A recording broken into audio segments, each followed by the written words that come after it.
Ladies and gentlemen, bonjour, bonsoir, j'espère que vous allez bien. Slamatax est enfin sorti. Et vous savez ce que ça veut dire, Slamatax qui est enfin sorti? Ça veut dire que j'en ai quelques-uns même, j'ai envie de vous dire.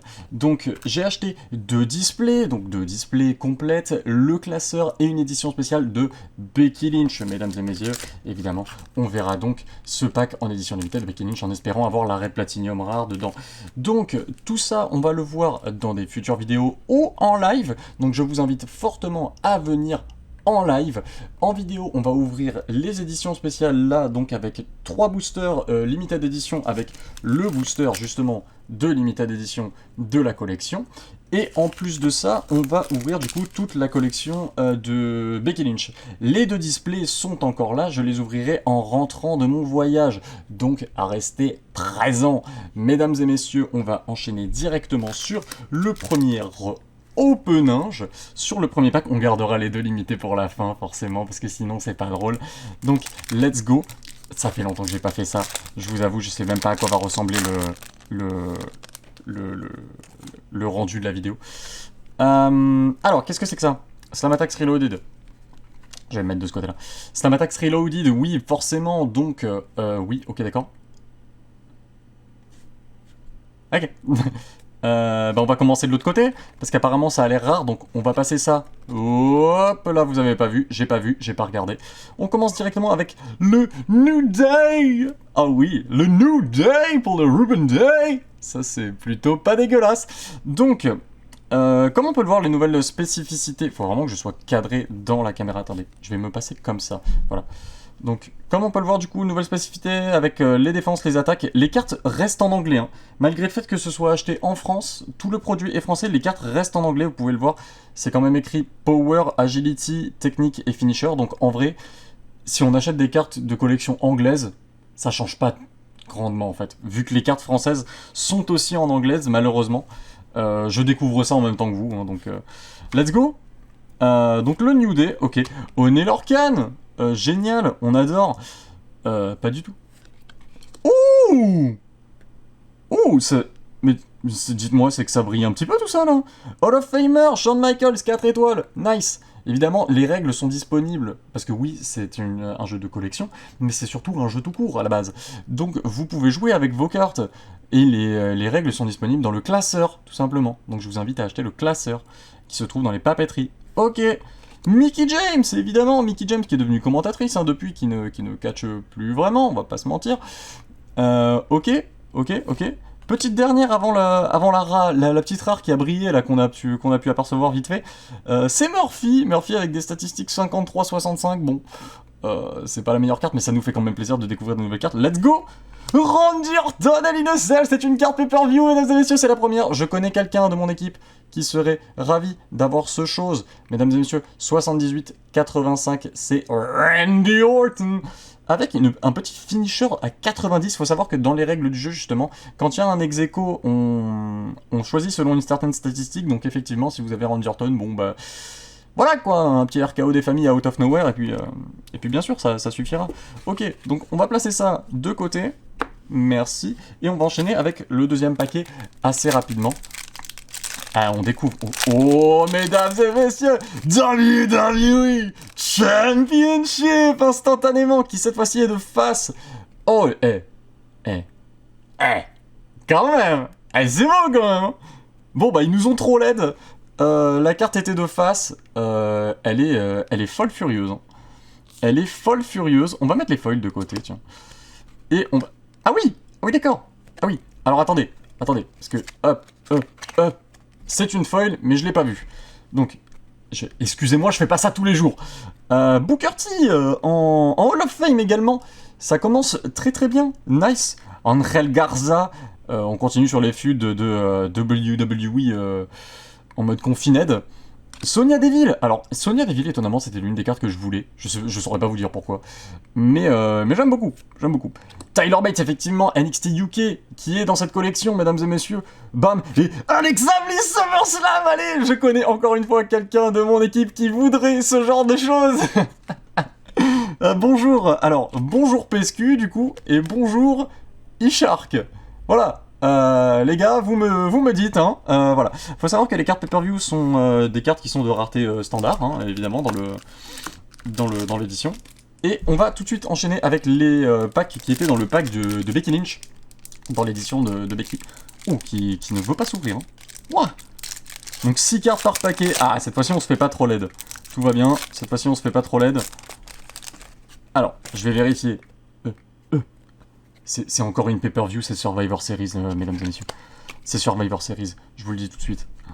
Jackson Riker, qui est noté à SmackDown, hein, déjà. Donc vous pouvez voir que c'est quand même vachement à jour, parce que les Forgotten Sons sont arrivés il y a pas si longtemps à SmackDown. Donc c'est assez étonnant de les voir là. Mandy Rose, bah voilà, Mandy Rose, Sonya Deville, parfait. Puis quand elles sont plus en tag team, la pêche. Angel Garza qui est un doublon. Aïe aïe aïe, ça y est, ça commence déjà. Ouh, la Firefly Funhouse. Évidemment, ce n'est pas une carte qu'on doit jouer dans le jeu, mais par contre, si vous voulez littéralement l'avoir dans la collection, ça c'est parfait. Trent Seven, bah parfait, on avait Tyler Bates. Encore une fois, la tag team est présente. Et attention, la Survivor, c'est Dolph Ziggler. Nice. J'aime. Évidemment, il y a une foil par paquet, hein, et les pay-per-view ne sont pas si rares que ça en soi. Donc, on fait comme on peut. Oh, oh, oh, oh, oh. Ne serait-ce pas un Tombstone Pile Driver, mesdames et messieurs? Tombstone Pile Driver, Iconic Finisher. Une carte assez rare pour le coup. Une carte assez rare de la collection, avec des belles stats, hein, si vous pouvez regarder. 87-87. Évidemment, la statistique du finisher est à 87, donc Randy Orton lui fume sa gueule. Mais très très bonne carte, évidemment. 333e de la collection. Vous pouvez voir les collections qui sont écrites juste ici. Voilà, voilà. Donc on pose ça. Hop, la foil est ici. On va... Hop. Vous savez quoi, je vais la poser là à chaque fois, ça ira plus vite. Les échelles, alors ça très très bien. Carte tactique, quand vous jouez le jeu justement, ça permet d'augmenter les statistiques d'une carte en particulier pendant votre partie. Donc très bonne carte pour le coup, parce que l'échelle donne des stats de bâtard. Dakota Kai, futur... Alors, Dakota Kai qui fait partie d'une nouvelle collection dans la collection justement, qui est les cartes Future Légende. Vous pouvez le voir, c'est écrit derrière.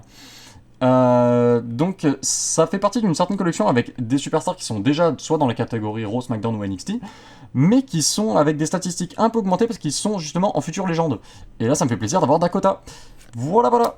Avec Sunil. Oui bon les Singh Brothers, c'est pas comme si ça nous intéressait vraiment, mais voilà. Qu'est-ce que... Oh, Undisputed Era. Eh bah salut toi. Carte tag team, hein, évidemment, vous pouvez le voir, c'est écrit juste ici, carte tag team avec les 4. Je suis un peu déçu des statistiques quand même, 72-61 pour l'Undisputed Era, ça fait pas grand chose. Et attention, la carte, très certainement pay-per-view, je pense. Oh, Kofi Kingston de Extreme Rules de l'année dernière, évidemment pas de cette année, forcément. Petit 73-84, c'est pas mal, hein. C'est pas mal. J'aime beaucoup le nouveau design des cartes, vraiment, ça me fume. Désolé, je fais pas attention au cadrage, parce que vraiment, c'est la première fois depuis très longtemps que je fais ça en vidéo. Donc, je suis redevenu... Non, je crois que j'ai vu un truc. J'ai pas vu. J'ai vu un truc briller, j'ai pas vu. On va la poser instantanément. Ici. Est-ce qu'il y en a une autre? Oui. Non, c'est celle-là. Ok. C'est celle-là. Ok. On commence directement avec Bray Wyatt. Incroyable, de la Firefly Funhouse. C'est marqué ici justement, ce n'est pas celle de Raw, c'est bien la carte du Firefly Funhouse. Donc 73 de défense, 69 d'attaque. Pourquoi pas, j'ai envie de dire. Ah par contre, il faut vraiment faire un effort pour mettre les cartes du bon côté quoi. Le frère du coup, cette fois, on avait Bray Wyatt, maintenant on a Bo Dallas. Bo Dallas, je crois qu'il est plus présent dans les packs là que dans la vraie vie, hein, concrètement. Ouh. Alors là, je pense qu'on va pas être d'accord sur les stats, parce que 58 de défense pour 76 d'attaque, Seth Rollins. On est quand même sur une belle défense de la part de Seth Rollins, normalement. Et la dernière carte normale sera donc Robert Roode, qui a des statistiques bien éclataxes par rapport à Seth Rollins. Attention, la carte brillante, normalement. Ouh, Super Showdown The Miz, mesdames et messieurs, avec un 81 d'attaque, 85 au finisher. Encore une fois, Randy Orton lui fume sa gueule. C'est bien triste. Très très très jolie carte, j'aime beaucoup pour le coup. Ok, et attention, la carte qu'on a vu briller, mesdames et messieurs, let's go. Boom! Oh, Bret the Hitman Hart. 95, 96. Alors là, on est sur un terroriste des stats. 89, 95, 98, 97 pour les Golden Icon. Oh là là, WWE Golden Icon Bret the Hitman Hart avec 6 étoiles donc sur le jeu. Vous savez, alors pour ceux qui veulent s'intéresser aux règles un petit peu, la foil de cette carte à la caméra est incroyable. Je viens de capter là. Oh, c'est une tuerie incroyable. Pour tous ceux qui veulent savoir un petit peu les règles de Slam Attack, il faut savoir qu'il y a 50 points étoiles à distribuer. Il y a encore une feuille. Il y a encore une feuille. Mais non mais je suis goldé. Au secours, qu'est-ce qui se passe? Je suis goldé. Mais genre, je parle pas des foils en mode pay-per-view comme à la fin. Alors, on sait que c'est une carte de côté, clairement. Hein, donc ça, c'est très certainement un titre. Et là, il y a encore une... Non, c'est celle-là. Ok. Donc on va commencer avec l'actuel champion Cruiserweight, parce que oui, forcément, Escobar est champion NXT actuel Cruiserweight, mais en tant que intérim, si vous allez sur le site officiel. C'est effectivement Jordan Devlin, l'actuel champion, au moment où je fais cette vidéo. Ouh! Ouh! La tag team Seth Rollins Murphy, qui fait plaisir. Alors là, pour le coup, je m'y attendais pas. 73 d'attaque. On est quasiment à la même stat que Seth Rollins, donc ça veut dire que Buddy Murphy n'apporte pas forcément grand chose. Je suis un peu triste pour Buddy Murphy. Mais non, mais...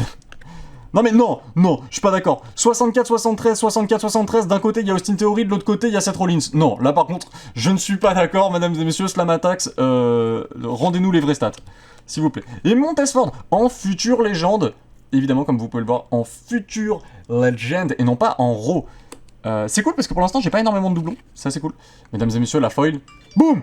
AJ Styles. Allez, je suis la joie avec 87 d'attaque, mesdames et messieurs, AJ Styles SummerSlam, qui est donc une 5 étoiles, ça fait beaucoup. Et attention, le petit titre à mon avis, parce que c'est un titre, je pense. Vous êtes prêts? Je le suis pas. SmackDown Women's Championship. Oh oui, parce que mesdames et messieurs, il faut savoir que j'ai chopé ça, mais du coup, quand j'ai acheté mon classeur, du coup, j'ai eu une carte XL, forcément. Elle est magnifique, j'adore. Ça fait limite ressortir le titre, c'est incroyable.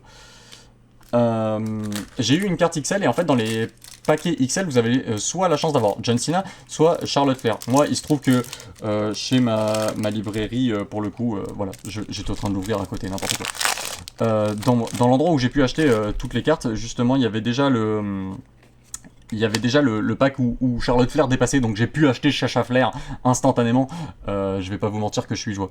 Donc Oxo Jim Duggan qui est en Hall of Fame, mesdames et messieurs. Très belles annonces de stats. J'aime beaucoup les cartes Hall of Fame, c'est vraiment clair et précis comment c'est écrit.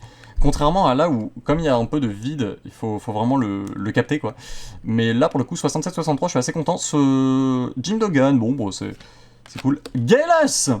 Alors Gallows qui sont à 3, 52 d'attaque pour Gallows. On se fout un petit peu de la gueule du monde là quand même. J'ai l'impression que la division tag team c'est vraiment compliqué. Mark Coffey, bah tiens, Mark Coffey qui fait donc partie de Gallows, hein, il est là. Hein. 63-50, vraiment. Ça se foutra un petit peu de la gueule du monde niveau statistique quand même. Hein. Alors attention, nous avons Brian Kendrick dans la division oubliée de 205, évidemment 205 live. Bon bah voilà. Et oh, une carte qui ferait plaisir à notre cher Axel. Lacey Evans, mesdames et messieurs, qui est en SmackDown, hein, Je ne sais pas si elle est en future légende. Je n'ai pas checké encore la liste totalement. Mesdames et messieurs, la carte pay-per-view très certainement. Oh Rhea Ripley de Survivor Series. Alors celle-là, je savais qu'elle existait et je la voulais vraiment pour le coup. Donc content de pouvoir l'ouvrir en vidéo avec vous là. Ça me fait un bonheur. Un bonheur, laisse tomber, je suis plaisir. 86 de défense pour 76 d'attaque. Je suis pas forcément d'accord. Je pense qu'elle aurait mérité l'inverse des stats, justement. Parce qu'elle prend vite cher dans la gueule, par contre elle tape très fort. Donc je pense que l'inverse aurait été plus logique. Après voilà.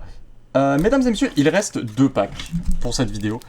Le pack édition Becky Lynch de l'édition spéciale Becky Lynch et le pack qui était dans les classeurs. On va commencer avec les packs qui étaient dans les classeurs parce que forcément, je sais qu'on veut tous la raid ultra platinum de Becky ou de Roman Reigns. Non mais ces packs vraiment ne veulent pas. Hein. Attention. Ok. Il y a une foil déjà de base. Donc, on va la poser là. Et on va checker. Non, c'est bon. Et celle-ci est aussi une foil. Ok. On commence de base par Brett de Hitman Art. Qui n'est pas la même chose que tout à l'heure avec la Iconics. Hein. Cette fois-ci, on peut checker la différence des stats pour vous dire à quel point une foil peut être tellement plus forte qu'une carte normale. La carte normale est donc à 85-87 alors que l'autre est à 96-95. C'est aberrant. Il y a une étoile de différence, évidemment, on peut le voir aussi. Encore une fois, les étoiles sont affichées juste au-dessus du nom. Pardon pour la caméra. Du coup, 85-87, ok. On va poser ça sur le côté. Ok. Aria Devari. Oh, c'est Aria Devari. Tony Storm en future légende, bien sûr. 67 de défense. Ça fait un peu beaucoup pour Tony Storm, encore une fois. Mais bon, c'est pas grave. 47 d'attaque. Bon, là, ça fait pas assez pour Tony Storm, pour le coup. Et Yoshirai avec un 76 violent d'attaque. C'est pour une carte standard, qui n'est pas une foil ou quoi que ce soit. Une foil, c'est une carte brillante. Pour ceux qui comprennent pas le jargon. Ça fait beaucoup quand même. Hein. Très jolie carte de la part de Yoshirai, j'aime bien le design. Alors, première carte foil, mesdames et messieurs. Let's go. Et ça va être Natalia Elinecel. Je crois qu'on a les deux Elinecel, si je ne dis pas de bêtises, du coup. Pas fou la guêpe. Natalia et du coup Rangerton. Donc on peut découvrir du coup grâce à Slamatax que Natalia est aussi résistante que Rangerton. Je ne dirais qu'une chose. Ah bon. Voilà, hein, tout simplement. Et mesdames et messieurs, une carte qui j'ai l'impression était une rareté assez aberrante. Le film dans le gold.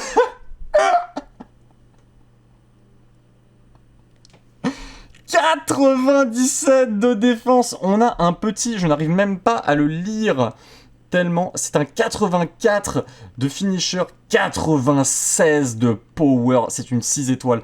Elle est magnifique. Je l'aime, sa mère. Donc c'est donc à ça que ressemblent les cartes en gold édition. Assez étonné, vraiment.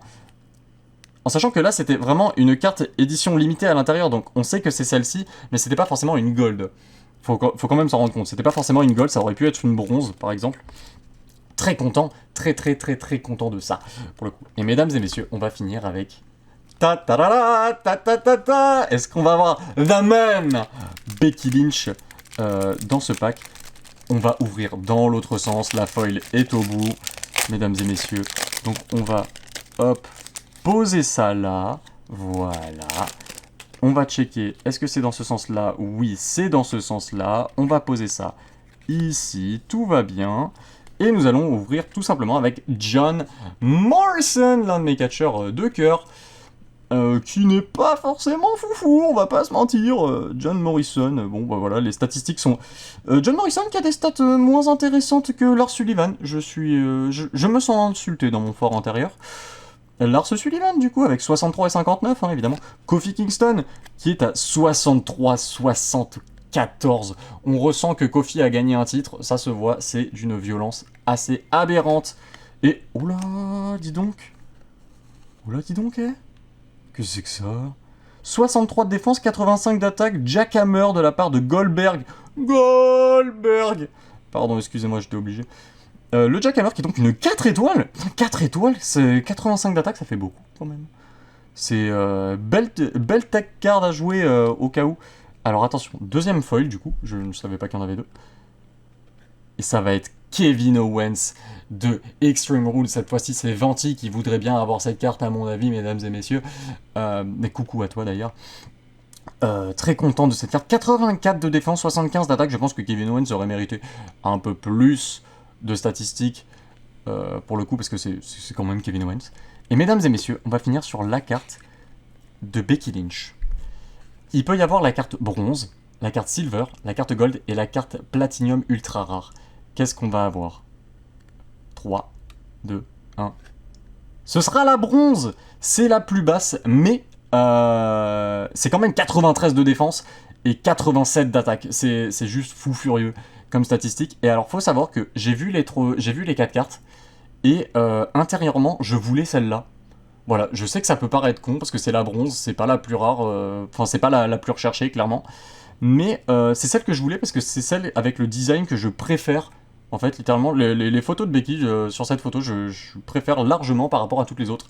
Donc, très content d'avoir celle-là, pour le coup. Très très très content d'avoir celle-ci. Donc, mesdames et messieurs, comme vous avez pu le voir, on a quand même énormément de foils. Les belles surprises restent quand même forcément ça.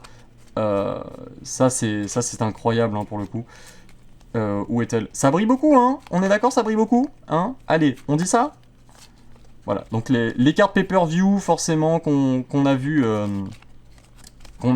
là, les Hell in a Cell, les Survivor, tout plein de choses, évidemment. Donc on a les deux SummerSlam, on a les deux Survivor Series, on a les deux Hell in a Cell.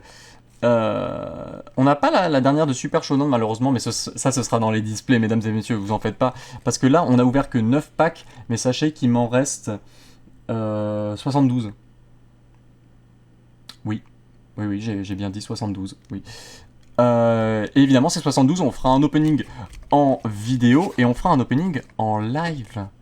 Donc je vous invite à être là en live, mesdames et messieurs, pour pouvoir admirer ces beautés. Et la belle surprise du coup de cet opening, c'est vraiment ça. Ça, c'est fou furieux, hein, qu'on se le dise. C'est une carte assez compliquée à choper, j'ai pu voir ça. Et puis là, on a les titres, forcément. Les deux titres SmackDown Women WWE, les deux finishers, à savoir le Jackhammer et le Tombstone Piledriver, où je suis content d'avoir le Tombstone, pour le coup, vu que l'Undertaker est l'un des catcheurs de cœur. Et deux très très très belles cartes. Ça, c'est la belle surprise, hein, pour le coup. Ça, c'est la très très très très belle surprise d'avoir Bray Wyatt en Gold Limited. Et bah sur ce, mesdames et messieurs, c'est là-dessus qu'on va se quitter. J'espère que ça vous a plu.